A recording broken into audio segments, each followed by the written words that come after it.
Break के बाद एक बार फिर से आप सभी दर्शकों का अन्नदाता में स्वागत है। अब रुक करते हैं अगली कड़ी की ओर।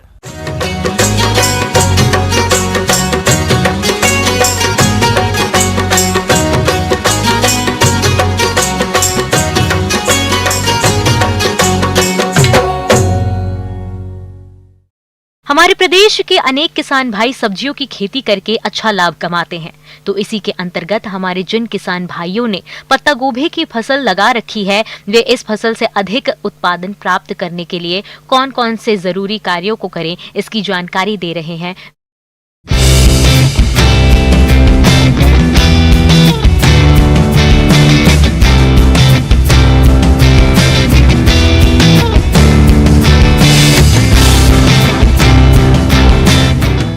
किसान भाइयों नमस्कार। कार्यक्रम अन्नदाता में आपका बहुत बहुत स्वागत है। जैसा कि आप जानते ही हैं कि रबी का मौसम चल रहा है और आज हमारी चर्चा का विषय है पत्ता गोभी। पत्ता गोभी एक ऐसी फसल है जो ठंड में अत्यधिक फलती फूलती है। तो पत्ता गोभी में अगर बात करें हम सिंचाई की, तो पत्ता गोभी एक ऐसी क्रॉप है जिसमें आपको लगातार सिंचाई नहीं करनी है। जब आपकी फसल वेजिटेटिव स्टेज में है, मतलब वानस्पतिक वृद्धि जब आपकी फसल कर रही है, उस समय आप हल्की हल्की सिंचाई करते रहें, लेकिन वो भी आपको 10 से 15 दिन के अंतराल पर करना चाहिए। अगर आपने एकदम से बहुत हाई डोज वाली सिंचाई कर दी या भारी सिंचाई कर दी, तो उससे क्या होगा कि आपकी भूमि शुष्क है, आपने हो सकता है कई दिनों तक सिंचाई न की हो और एकदम से आप सिंचाई कर दें, तो आपकी शुष्क भूमि पर जो आप भारी सिंचाई करेंगे उसकी वजह से आपके जो पत्ता गोभी के हेड हैं, सीड्स हैं, वो फट जाएंगे। ऐसी स्थिति उत्पन्न ना होने दें, इसीलिए आप हल्की सिंचाई करते रहें और 1 सप्ताह में 2 सप्ताह में एक बार सिंचाई करें 10 से 15 दिन के अंतराल पर। किसान भाइयों, पत्ता गोभी की फसल से अच्छा उत्पादन प्राप्त करने के लिए आप फसल को खरपतवारों से मुक्त रखते हुए सिंचाई और उर्वरकों का प्रयोग कैसे करें, इसकी जानकारी कुछ इस प्रकार से है। किसान भाइयों, इस समय आपकी जो पत्ता गोभी है उसमें इस स्टेज में आपके खरपतवार ज़्यादा हो रहे हैं, तो आप उसकी निंदाई गुड़ाई करिए, हल्के हाथों से निंदाई गुड़ाई करिए, ताकि आप जब खुरपी की सहायता से या हो की सहायता से आप निंदाई गुड़ाई करें, तब उस समय आपके जो आसपास की क्यारियों के आसपास की जो मिट्टी है वो भी भुरभुरी हो जाए और जड़ थोड़ी सी खुल जाए, और जो आपका पत्ता गोभी है उसके आसपास भी आप थोड़ा थोड़ा निंदाई गुड़ाई करेंगे तो वहाँ जो जड़ तक अच्छी तरह से हवा पहुँच जाएगी। एक तो ये फ़ायदा होगा, इससे जो आपकी पत्ता गोभी की गांठें हैं वो भी अच्छी बनेंगी और उसकी वेजिटेटिव ग्रोथ भी अच्छी होगी। किसान भाइयों, अगले क्रम में मैं आपको बताना चाहूँगी कि उर्वरक प्रबंधन किस प्रकार से किया जाए। उर्वरक सबसे बड़ी ज़रूरत है हमारी सब्जियों के लिए। तो नाइट्रोजन की जो मात्रा होती है, आपको 1/3 भाग जो नाइट्रोजन का है वो बुआई के समय आप दे दें। नाइट्रोजन के जो 2 भाग बच चुके हैं आपके, वो 2 बार में आधे आधे करके आप 45 दिन के बाद दे दें। तो इस तरह से आपकी उर्वरक प्रबंधन नाइट्रोजन का हो जाएगा। किसान भाइयों, पत्ता गोभी की फसल को कीट और रोग भी अधिक नुकसान पहुंचाते हैं, तो आप इनकी पहचान कर नियंत्रण कैसे करेंगे, इसकी समस्त जानकारी कुछ इस तरह से है। पत्ता गोभी में कुछ महत्वपूर्ण कीट हैं जो बहुत ज़्यादा नुकसान पहुंचाते हैं। सबसे पहले मैं आपको बताना चाहती हूँ एफिड, माहू। ये किस तरह से नुकसान पहुंचाते हैं? ये आपके जो नर्म भाग होते हैं, पौधों के जो नर्म भाग होते हैं, तना समझ लीजिए, उस पर ये चिपक जाते हैं और उसका रस चूसकर उसको पूरी तरह से क्लोरोफिल लेस कर देते हैं, मतलब वो पूरी तरह से उस भाग को ख़त्म कर देते हैं। इसके रासायनिक नियंत्रण के लिए आपको यूज़ करना है ऑक्सोमिडॉन 0.02% का छिड़काव करें, इससे आप एफिड से निजात पा सकते हैं। अगले क्रम में मैं आपको बताना चाहती हूँ पत्ता गोभी का एक भयानक कीट जो होता है डायमंड बैक मॉथ। इसकी जो फुद्दी होती है, उसके जो पंख होते हैं उस पे हीरे जैसे स्पॉट बने होते हैं, इससे आप उसको पहचान सकते हैं। लेकिन इसकी एडल्ट स्टेज है वो नुकसान नहीं करती। इसकी जो कैटरपिलर है, इसकी इल्ली, वो अत्यधिक नुकसान करती है। इसकी भूरे रंग की छोटी सी इल्ली है और वो धीरे धीरे क्या करती है, नर्म भागों को खाती है। जैसे सबसे पहले वो नई जो पत्ती है उसको खाना शुरू करेगी और धीरे धीरे पूरी तरह से खाकर 80 से 90% तक नुकसान पहुंचाती है।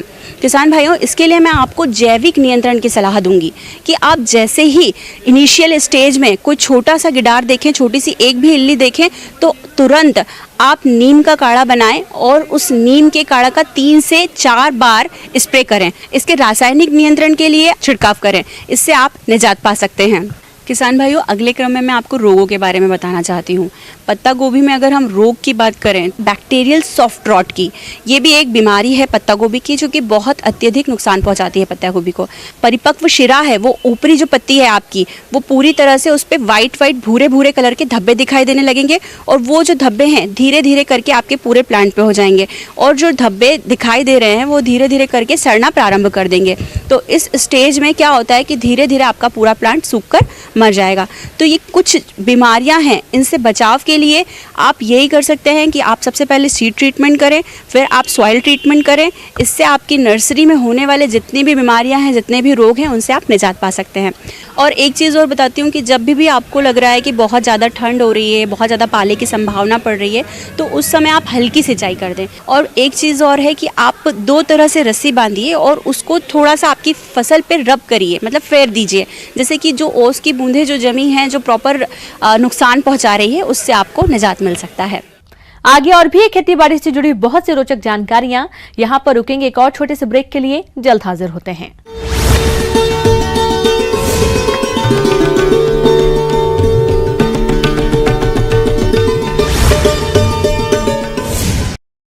ब्रेक के बाद एक बार फिर से आप सभी दर्शकों का अन्नदाता कार्यक्रम में स्वागत है। बढ़ते हैं अगली प्रस्तुति की ओर।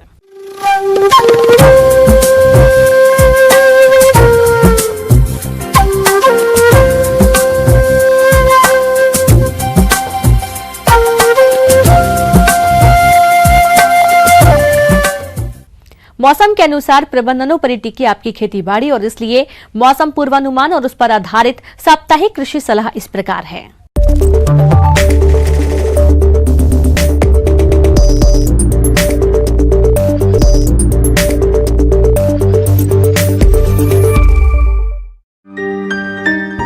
ग्रामीण कृषि मौसम सेवा, भारत मौसम विज्ञान विभाग संगरिया द्वारा भेजे गए मौसम पूर्वानुमान रिपोर्ट के आधार पर इन क्षेत्रों में आगामी दिनों में 11 दिसंबर तक मुख्यतः साफ आसमान और शुष्क मौसम रहने का अनुमान है।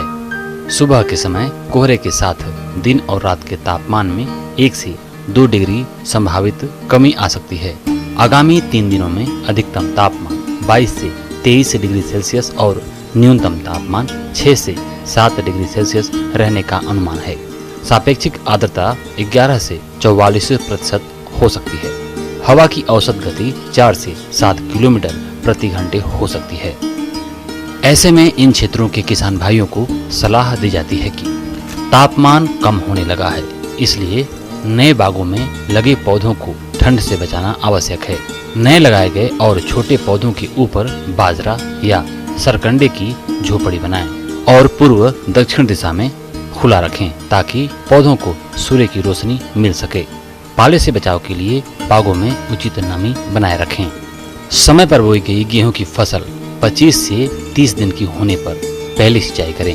पहली सिंचाई के समय भारी व मध्यम मिट्टी के लिए एक बार में 33 किलोग्राम तथा हल्की मिट्टी के लिए 17 किलोग्राम यूरिया प्रति बीघा देवें। गेहूं की फसल में चौड़ी और संकरी पत्ती वाले खरपतवारों के नियंत्रण के लिए 2,4-D इथाइल ईस्टर 38%, 163 मिलीलीटर और आइसोप्रोट्यूरान 75% की 167 ग्राम मात्रा 150 लीटर पानी में घोलकर प्रति बीघा की दर से छिड़काव करें। बारानी क्षेत्रों में चना की बुआई के 5 से 6 सप्ताह बाद निराई गुड़ाई का कार्य करें। सिंचित क्षेत्रों में सिंचाई के बाद निराई गुड़ाई का कार्य करें। सिंचाई बिजाई के 60 से 65 दिन बाद करें। अगर एक ही सिंचाई देनी हो तो बुआई के 60 से 65 दिन बाद देवें। चने में फव्वारा पद्धति द्वारा सिंचाई बुआई के 60 दिन बाद करें। प्रत्येक सिंचाई में पानी की गहराई 60 मिलीमीटर रखें। सरसों की फसल में नाइट्रोजन की शेष आधी मात्रा 9.4 किलोग्राम यानी 21 किलोग्राम यूरिया प्रति बीघा पहली सिंचाई के समय टॉप ड्रेसिंग करके दी जाए। देरी से बुआई की गई सरसों की फसल के लिए 11 किलोग्राम नाइट्रोजन यानी 24 किलोग्राम यूरिया प्रति बीघा देवें। पहली सिंचाई से पहले और बाद में निराई गुड़ाई करें। जहां पर फसल सघनी हो वहां पौधों की छटनी करना आवश्यक है। पौधे से पौधे की दूरी 15 सेंटीमीटर रखी जाए।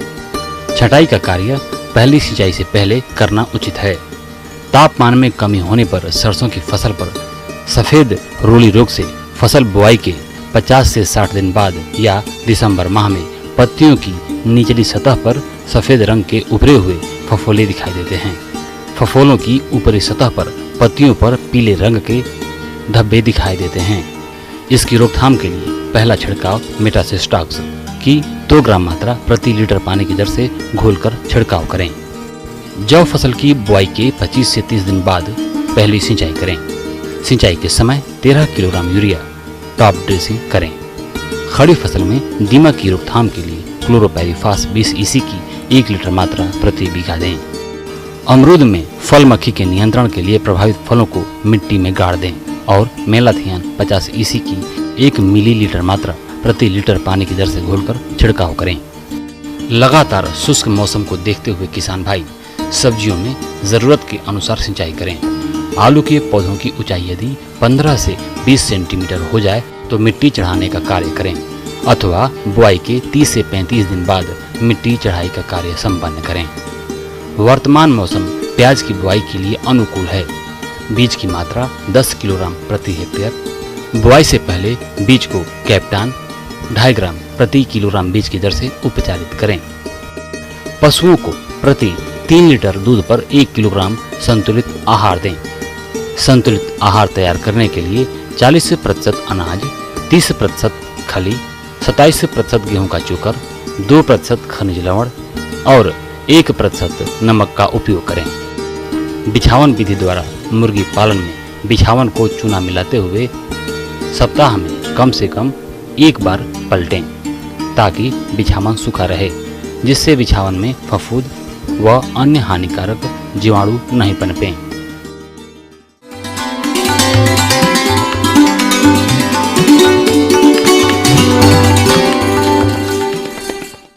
अन्नदाता हेल्पलाइन निशुल्क फोन संपर्क सेवा के माध्यम से आपके द्वारा पूछे गए प्रश्नों में से 1 या 2 महत्वपूर्ण प्रश्नों को हम अपने कार्यक्रम में शामिल करते हैं और इसी के तहत आज का चयनित प्रश्न और उसका जवाब इस प्रकार है।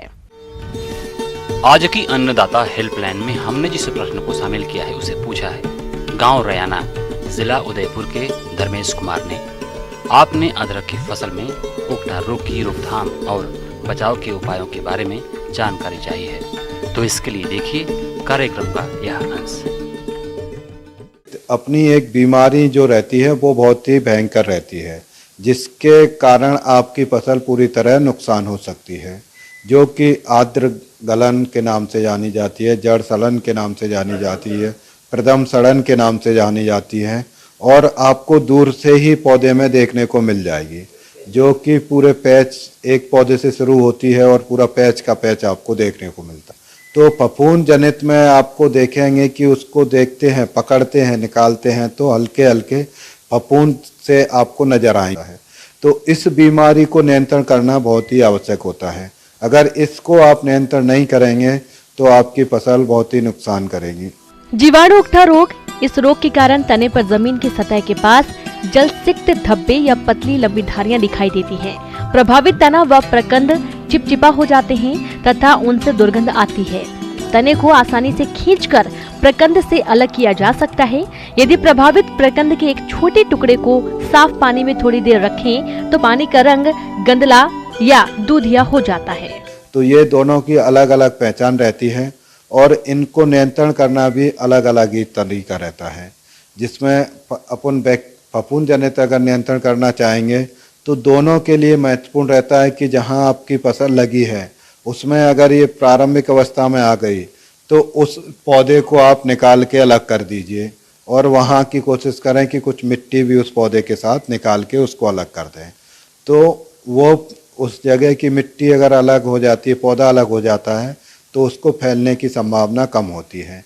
उसके बाद अपने को उसमें डेंचिंग करना बहुत ही आवश्यक होता है और डेंचिंग करने के लिए अपनी जो रिडोमिल नाम की दवा आती है उसकी 1 ml दवा या कॉपर ऑक्सीक्लोराइड नाम की दवा आती है उसकी 1 ml दवा का अपन घोल बना के उस जगह को बढ़िया से उसको स्प्रे करेंगे तो अपना अच्छे से उसका नियंत्रण हो सकता है। उसके बाद जो अपने पौधे बचे हैं उन पे भी इसी घोल को अपने को स्प्रे कर देना। खेत में अगर ये बार बार रोग आ रहा है तो कोशिश करें कि फसल चक्र अपनाएं कि उस खेत में आप ये चीज़ ना लगाएं। इसके साथ ही अब आपकी आती है बैक्टीरिया से जो फैलती है वो भी यही बीमारी है, लेकिन उसके लिए अपने को दूसरी दवा का उपयोग करना चाहिए। यदि जीवाणु म्लानी रोग का प्रकोप होता है तो स्ट्रेप्टोसाइक्लिन 1 ग्राम दवा का प्रति 10 लीटर पानी के हिसाब से घोल बनाकर छिड़काव करें। प्रकंदों को उठे हुए मेढ़ों पर लगाना चाहिए ताकि जमे हुए पानी से प्रकंद व्याधित ना हो। खेत को साफ सुथरा रखना चाहिए तथा बुवाई के समय पौधों के बीच उचित दूरी रखनी चाहिए। रोग ग्रसित पौधों को प्रकंद सहित उखाड़कर नष्ट कर दें तथा उस स्थान की मिट्टी को ट्राइकोडर्मा हर्जियानाम 8 से 10 ग्राम प्रति लीटर पानी के घोल से तर कर दें।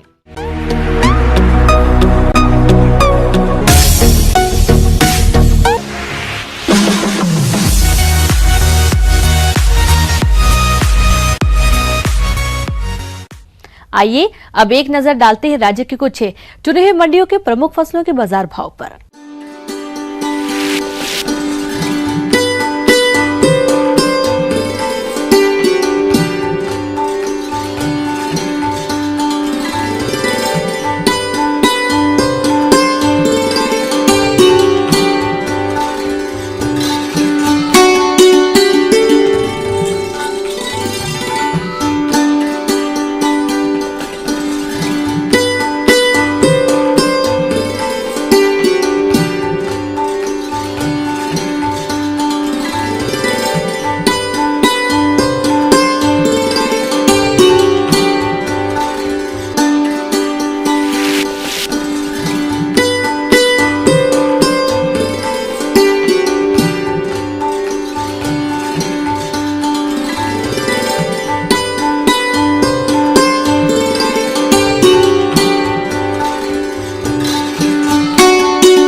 किसान भाइयों, अन्नदाता आपकी सेवा के लिए संकल्परत है। कृषि संबंधित समस्या एवं सुझावों के लिए आप हमें इस पते पर संपर्क कर सकते हैं। प्रोड्यूसर अन्नदाता news 18 Rajasthan, Ramoji film city Hyderabad 501512। साथ ही आप हमें ईमेल भी कर सकते हैं। हमारा ईमेल है p18annadatarajasthan@nw18.com। और इसके अतिरिक्त आप हमें निःशुल्क हेल्पलाइन नंबर पर सोमवार से शनिवार सुबह 10 से शाम 4 बजे के बीच संपर्क कर सकते हैं। किसान भाइयों, अब समय हो रहा है आपसे विदा लेने का, तो हमारी अन्नदाता टीम को दीजिए इजाजत। कल फिर आपसे मुलाकात होगी कृषि संबंधित कुछ और महत्वपूर्ण जानकारियों के साथ। नमस्कार।